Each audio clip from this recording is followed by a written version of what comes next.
আলাইকুম রহমতুল্লাহ আলাইহি ওয়াবারাকাতু। আজকের বিষয়বস্তু, দীর্ঘদিন হয় বিবাহ করছে, 10 বছর হয়ে গেছে, সন্তানাদি হয় না, তাদের জন্য আজকের এই ভিডিও। বিশেষ করে যাদের সন্তান হয় না, বহু জায়গায় ইন্ডিয়া বিভিন্ন রাষ্ট্রে বিভিন্নভাবে চিকিৎসা ট্রিটমেন্ট করছেন, কোনো সুফল পান নাই, তাদের জন্য আজকের এই ভিডিও। এবং যাদের সন্তান গর্ভে আসে 2 মাস 3 মাস থাকে, নষ্ট হয়ে যায়, এদের জন্য এই ভিডিও। বিশেষ করে যাদের সন্তান মোটেই হয় না, তাদের জন্য আজকের এই ভিডিও।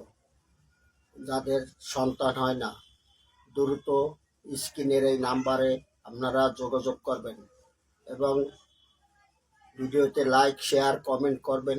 বিশেষ করে অন্যজনকে জানার সুযোগ করে দেবেন। আসসালামু আলাইকুম রহমতুল্লাহ আলাইহি ওয়া বারাকাতুহু।